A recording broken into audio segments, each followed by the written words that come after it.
He is Jalen Rose. I am Dave Jacoby. We are Jalen and Jacoby. What is it that we do? We give the people what they want. We have Angela Rye joining us on the show later today, but we start in the NFL, where there seemed to be a coordinated Twitter attack against the league from the league superstar. Superstar after superstar tweeted about the lack of certainty about the health and safety protocols as they head into training camp. Jalen, this is a huge concern for the NFL, so much so that they've set a meeting for today where they are now behind closed doors trying to finalize the policy with the NFLPA. What do you think is going to happen next? It's not a business, man. It's a business, man. And basically what we're seeing the employees, in this case the NFL players, do is acknowledge to its corporation or bosses, we're ready, willing, and able to come to work and or accept our paying check for doing our work. However, where our work isn't giving me suitable conditions that make me feel comfortable to choose between my health or my well-being. So now NFL, your move. The players are acknowledging that they're willing to play, but you're not giving them conditions that make them comfortable. So therefore, still give me my check and eliminate these preseason games that are unnecessary. And let's get right to the good part. Well, I think when you compare what the NBA has done to what the NFL has done, it's really night and day. The NBA set up a bubble environment. They reduced the number of teams, reduced the number of games. Obviously, they had half a season done so they could do so. But the NFL is just such a different type of sport. The cities are spread so far apart. The teams are so big. It takes so many people just to get an NFL game done that there's inherent dangers. And many of the teams are right in the hot zones where COVID-19 is tearing through communities. This is going to be a truncated season, a stop and start season. There's going to be positive test after positive test. And one of the things that the players are asking for is to be tested every day, and they are not even getting that. This is going to be a huge problem to keep an eye on when the players report to camp. But one thing we like to keep an eye on, a gentleman by the name of Patrick Mahomes. Where my homies? Where my homies? Where they at? Where they at? And one thing I love about Patrick Mahomes is just the flair that he brings to the quarterback position. And take a look at this video. Behind the back, wall dropping back on a dime, there's like a wide receiver screen. Now, Jalen, could be unnecessary, but do you think he will actually pull this off in a game? So I got a controversial take, Jacoby. Oh, by the way, okay. I don't think he'll try that in the game, because if the ball doesn't get towards the line of scrimmage, it's going to be a scoop and score for the defense. That right there has been great footage that we've run time and time again. And I remember being on Get Up arguing that Patrick Mahomes was going to be a superstar when somebody ranked him one of the lower 5 quarterbacks in the whole NFL. But this behind-the-back pass with a football is overrated. It's overrated. Oh. You give me a football, I disagree. You give me a basketball, you know I could do that. I disagree. You know I disagree. could do that. Oh, I was on the beach doing that yesterday. I feel like I can do something, and I know I'm not special, I guess I assume that whatever the person did wasn't special either. That's easy, dog. Well, it's what he does in the game, though, because you take a look at some of the flair that he's brought with the left-handed pass and the no-look passes. I'm talking about that. I'm talking about that. That is not that hard. That what you just saw, I was doing on the beach yesterday with pretty good accuracy, and I'm just a 42-year-old washed-up dude. Like, let's be honest. But I would love to see him do it in a game. I would love to see him do it in a game. We're going to see this time and time again on every network. But that's easy. That's easy right there. Not a no-look pass he did in the game. That's something I could never do. But that right there, you and I know I could do that. Absolutely. Jalen, you have a vote for the MVP of the NBA, and we've learned over the weekend that the final 8 games in the regular season will not be taken into account when it comes to voting for these awards. I have the King LeBron James as the clear MVP. You have Giannis Antetokounmpo. What do you think you will do when the ballot comes to your inbox? Frank Vogel came out and said it recently about each of these guys, in particular LeBron being the MVP, because nobody affects winning the way he does. So for Jacoby, basketball pickup expert, let me tell you something as an NBA fan. LeBron James and Giannis, if you wanted to compare the two and talk about affecting winning. LeBron James is second on his team in points. He's second on his team probably in rebounds, right?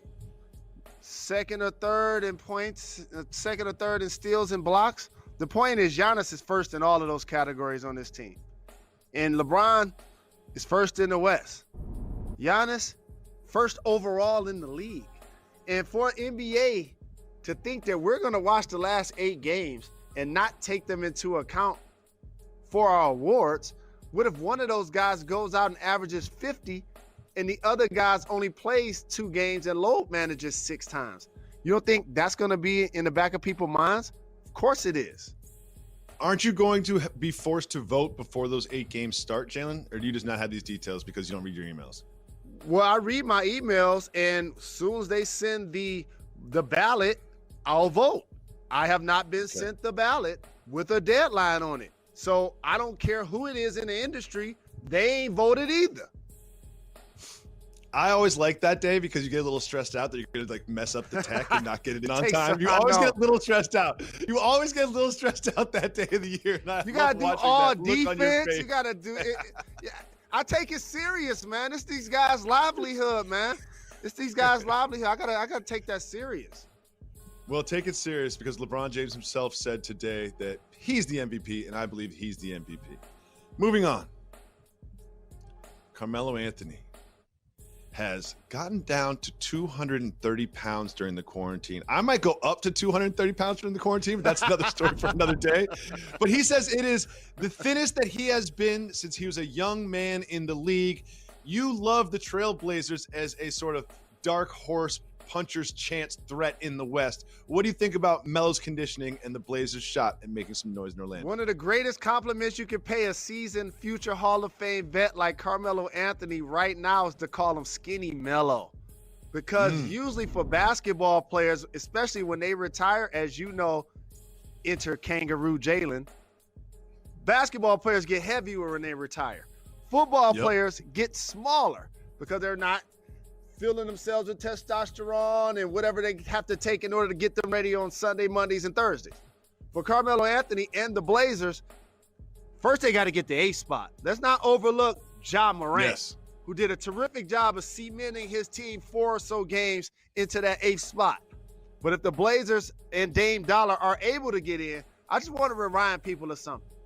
Last year in the playoffs, Dame Dollar shot the basketball from 30-plus feet and eliminated the Oklahoma City Thunder and broke up Russell Westbrook and Paul George to the point one is in Houston, one is with the Clippers, and OKC has outplayed expectations because of that shot right there. Our guy, friend of the program, Dame Dollar. So if they get in, we know he can be a problem. He can be a problem. Coming up next, we'll be joined by Angela Rye right here on Jalen Jacoby. Welcome back to Jalen and Jacoby. Jalen, who do we have the honor of having on the show today? We graduated David Jacoby because Angela Rye is joining the show today. And she represents the pulse of the culture with her intellect and the way she dissects everything that's happening in the world of pop culture and entertainment. And I love that hoodie. Welcome to the program. We've been trying to get the Harriet Tubman 20s put in circulation forever. What do you think happened to him? Well, Donald Trump happened to him, and so did his administration under the leadership of the Secretary of the Treasury. That is Steve Mnuchin. They decided to delay this. And so my friend Mina Harris, who also runs the Phenomenal campaign, came up with Harriet Tubman being on our T-shirts, and maybe some of us should just get the stamp and stab her face all over Andrew Jackson. Well, that is awesome. This weekend, we lost an all-time icon, a great in Mr. John Lewis, who did so much for the civil rights movement. Can you talk about his impact in his life and legacy? Well, I first want to just say I'm just so thankful for Mr. Lewis and who he represented to me personally. I was the Congressional Black Caucus Executive Director and General Counsel and had the great privilege of not only working with Mr. Lewis and his team. He has a phenomenal team who I know he's looking down from heaven and is so proud of. but he isn't just a civil rights hero to so many of us who walked across a bridge and risked his life for us to vote. He is also was also an amazing human being.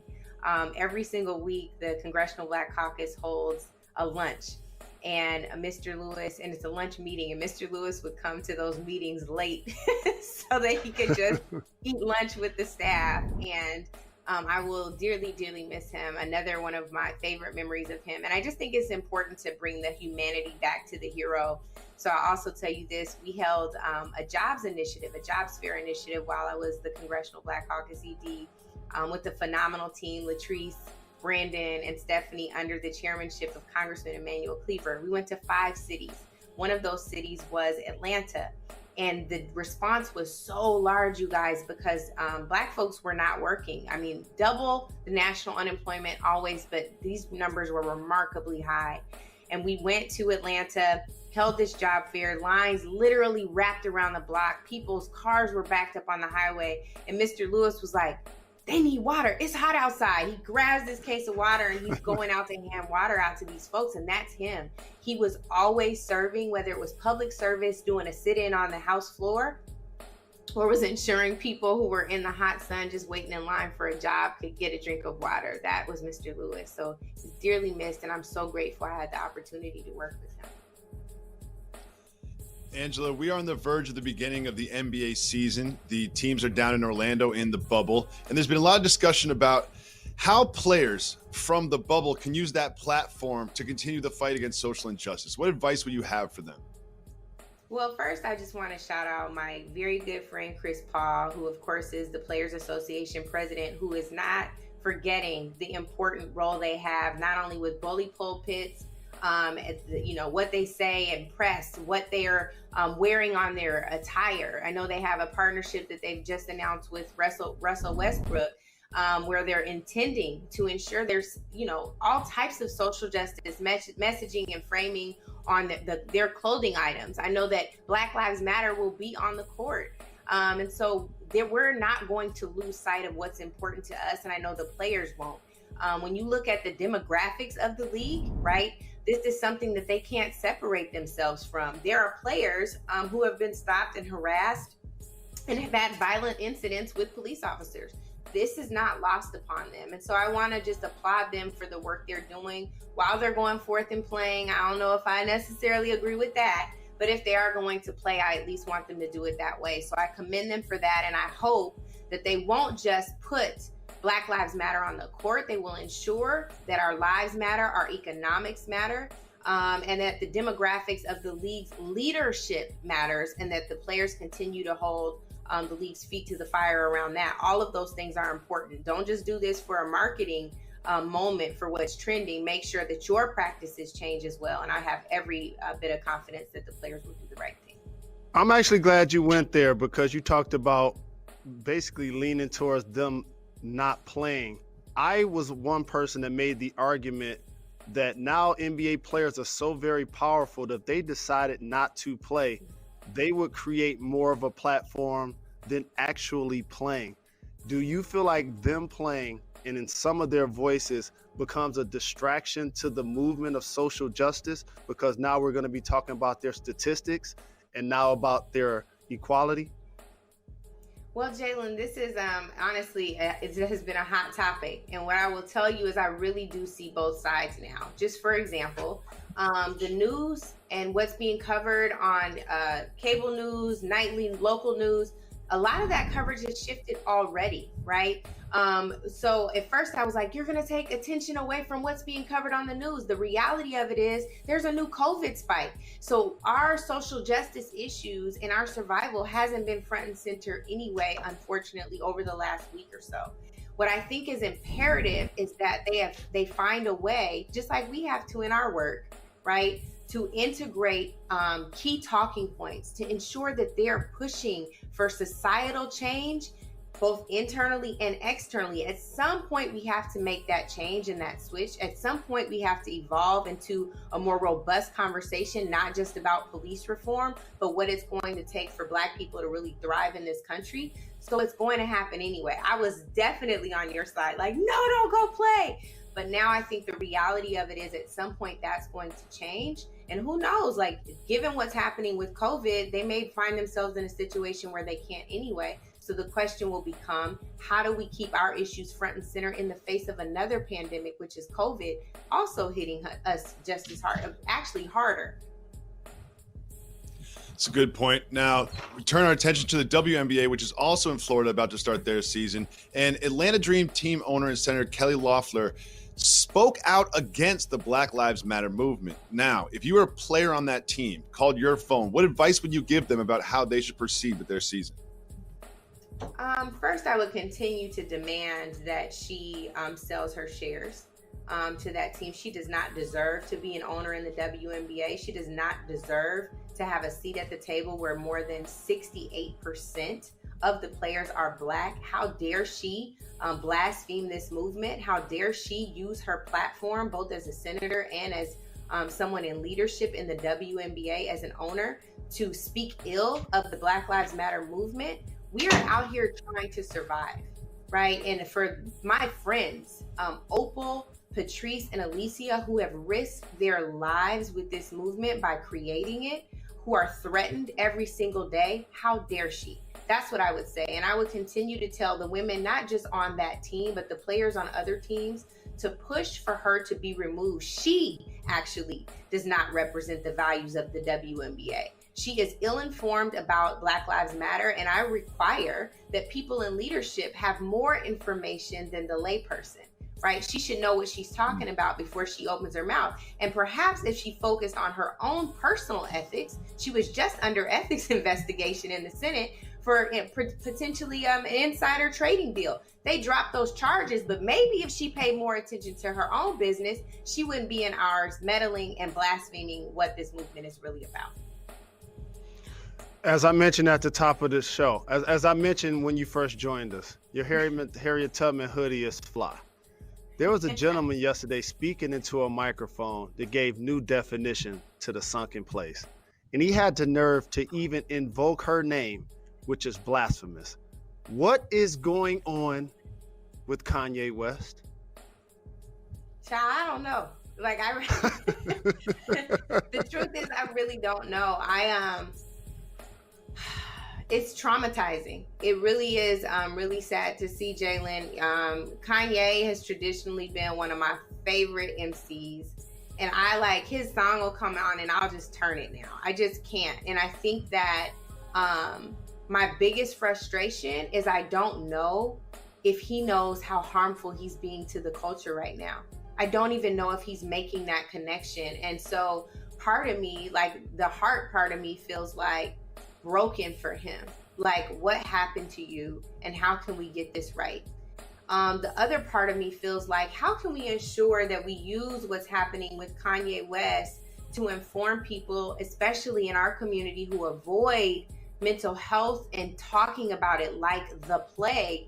How can we use this to say, if you're not well and you go out and try to lead other people, you're going to put other people in harm's way? And I think that he has to understand that with the price of greatness comes responsibility. And if you're not well, sit down.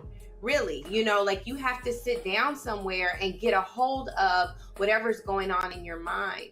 I think that, people can support whomever they want politically. I never understood why he was supporting Trump, but I was worried then.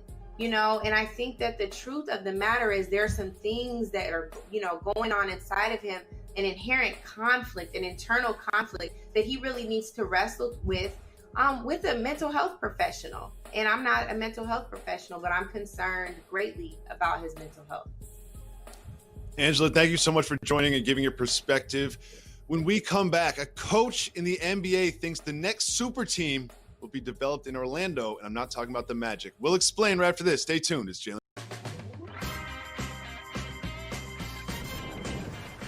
Welcome back to Jalen and Jacoby. Jalen, an NBA coach, is prophesizing that everyone being together in this tight community in Orlando in the bubble will lead to some little tampering situation that will lead to the next NBA super team. Do you think this could be true? All-star level players, yes. All NBA caliber players, probably.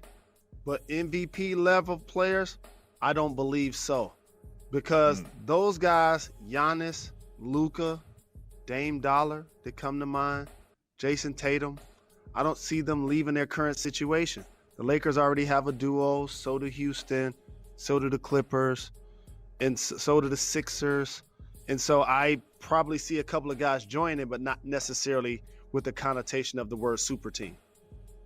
Jalen, you and I have discussed the NBA barbershop situation, and now we have the very first images of that exact NBA barbershop. Number one, it should have been built earlier, I feel like. And number two, it looks small. So it's not like every player is going to be able to fly in their own barber. I think it's going to be just probably a handful of barbers that take care of everybody, don't you think? Absolutely. And I don't think it's going to, since it's in the bubble, it's not going to have the same connotation that it does in the neighborhood, where the barber shop is a hub for different ages and groups of people to kind of congregate and learn about the community and the culture. But I'm glad the NBA is doing so. And Jalen, it was Stuart Scott's birthday yesterday. You wanted to make sure to send a message to him today. Rest in peace, Stuart Scott. We talked a lot about Jalen and Jacoby, this program right here. And you continue to encourage me. And you said that we'd be on ESPN one day. Rest in peace, my brother, as we sign off on ESPN today. And we will be back on ESPN tomorrow at 4 o'clock. Highly Questionable is up next.